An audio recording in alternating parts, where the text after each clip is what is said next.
got something to say.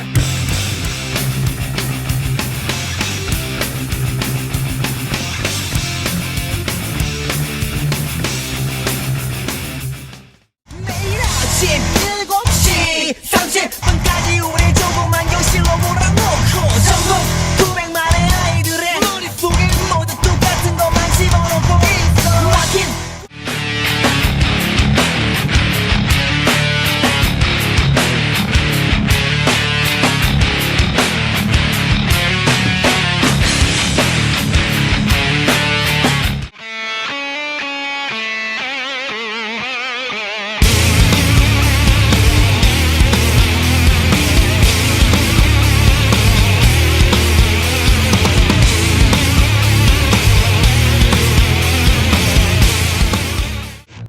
태지로 알려진 이 앨범은 서태지와 아이들부터 치면 6번째, 서태지 솔로 커리어에서 따지면 2번째 앨범입니다.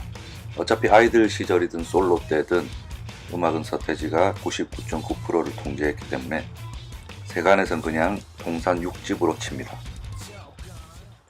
서태지는 기본적으로 록을 지향해온 뮤지션입니다. 아시다시피 그는 시나위 베이시스트 출신이고 1992년 랩댄스로 대한민국을 평정할 때도 그의 음악 저변엔 늘 록 사운드가 깔려 있었습니다. 교실 이데아와 필승을 앞세운 서태지와 아이들 3, 4집은 이제 노골적으로 서태지 자신이 록 뮤지션임을 밝히는 전환점이었습니다. 6집은 그런 로커 서태지가 발표한 것들 중에서도 가장 헤비한 에너지를 자랑합니다. 그야말로 서태지 음악 역사에서 전무후무한 헤비니스를 이 앨범은 내뿜고 있습니다. 이 음악은 장르로 따지면 뉴메탈이라는 것으로 콘과 림프 비스킷, 슬립낫과 시스템 오브 다운 같은 밴드들이 90년대 중후반에 유행시킨 음악 스타일입니다. 하지만 이 작품의 샘플 트랙 제목으로도 쓰인 표절 의혹은 새 앨범을 낼 때마다 서태지의 발목을 잡아왔는데요. 이 앨범도 마찬가지였습니다. 콘과 림프 비스킷과 너무 비슷하다는 거였죠. 하지만 의혹은 의혹일 뿐이었습니다. 대중이든 전문가든 서태지에게 표절 의혹을 제기하는 사람들의 공통점이 하나 있는데 바로 확실한 증거나 논리가 없다는 겁니다. 비슷한 것 같긴 한데 무엇을 뺏겼는지 정확하게 짚어내지 못한다는 거죠. 저는 서태지의 이러한 작법 성향을 두고 영리함과 교묘함의 중간이라고 말합니다. 한 번은 모 방송 프로그램에서 이 앨범을 림프 비스킷의 프레드 더스트와 웨스 볼랜드에게 들려준 적이 있습니다. 표절을 당한 것으로 간주된 당사자들에게 직접 들려줘 보자는 거였죠. 이는 4집 때도 컴백홈 표절 의혹 때 사이프러스 힐에게 했던 방법과 같은 것이었습니다. 당시 사이프러스 힐도 표절이 아니다, 똑똑하다, 음악을 제대로 들어보긴 한 건가 라며 그 의혹을 부인했었습니다. 림프 비스킷도 마찬가지였습니다. 음악을 들어본 둘은 표절이라 말하기는커녕 되레 서태지의 보컬을 칭찬하며 매우 흥미롭게 듣습니다. 실제 서태지도 이 음반을 내면서 아예 처음부터 뉴메탈이라고 공언을 한 만큼 이 음반에 담긴 음악은 해외 뉴메탈과 비슷하긴 해도 그들을 완전히 뺏긴 건 아니었다는 게 증명된 순간이었죠. 테스타먼트 것을 거의 그대로 뺏긴 하여가의 기타 솔로 정도가 아닌 이상 서태지에게 표절 운운하는 것, 그래서 어쩌면 심증만으로 죄를 증명하려는 어떤 초법적 헛발질이 아닐까 싶기도 합니다. 어쨌거나 그럼에도 이 작품은 발매 첫날 90만 장이 팔렸고요. 공식 집계론 140만 장이 나간 걸로 알려져 있습니다. 이 기록은 당시 2000년도에 발매된 앨범들 중 4위에 해당합니다.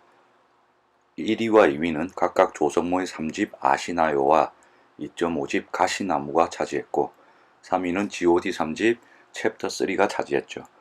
90만 장이라는 초유의 초동 판매 기록은 18년 뒤에 나온 BTS 정규 3집 Love Yourself 전 Tear가 100만 장을 팔아치우며 깨졌습니다. 이 앨범은 작사, 작곡, 어레인지, 연주, 보컬, 프로듀싱까지 서태지 혼자 다 했습니다. 기타 톤만 잡는데 2달이 걸렸다고 하죠. 총 9곡이 실렸고 대표곡 울트라 매니아를 비롯해 탱크와 오렌지, 인터넷 전쟁과 대경성 등이 좋은 반응을 얻었습니다. 사실 말이 9곡이지 표절을 비롯한 3곡은 샘플에 가까운 것들이어서 사실상 트랙 수는 히든 트랙 너에게 록 버전을 포함해 7곡이라 보는 것이 더 정확할 겁니다. 수록곡들 중 기존 체제의 반기를 드는 탱크는 서태지가 가장 아끼는 곡으로 알려져 있고, 오렌지는 록만 좋아했던 과거 서태지 자신의 편협한 음악 취향을 자조 또는 반성하는 내용을 담고 있습니다. 지금도 현재 진행형인 악성 댓글 같은 익명의 온라인 문화 병폐를 시원하게 일갈한 인터넷 전쟁은 사회적 약자들의 처지를 노래한 기억나니와 더불어 아이들 시절, 예컨대 죽음의 늪, 시대의 유감 등에서도 꾸준히 했던 사회 참여적 송라이팅의 또 다른 본보기가 됐습니다. 일본말로 오타쿠, 즉 마니아들을 응원하는 울트라 매니아는 이 집의 우리들만의 추억처럼 서태지가 팬들에게 헌정한 곡이었습니다. 음반 디자인은 넥스트의 앨범을 손봤던 전상일이 맡았습니다. 아마도 육촌형이었던 신해철의 소개로 이루어진 섭외였지 않았을까 싶습니다. 전상일은 붉은 케이스 안에 자기 유사성을 갖는 기하학적 구조를 뜻하는 프랙탈 문양을 새겨넣었습니다. 그 문양만큼이나 추상적이면서 신랄한 가사, 후련하고 꽉 찬 사운드, 서태지 음악 역사에서 이 작품은 유일무이한 박력과 매력을 머금어 지금도 팬들의 가슴 깊숙한 곳에 남아있습니다. 물론 저에게도 그렇습니다.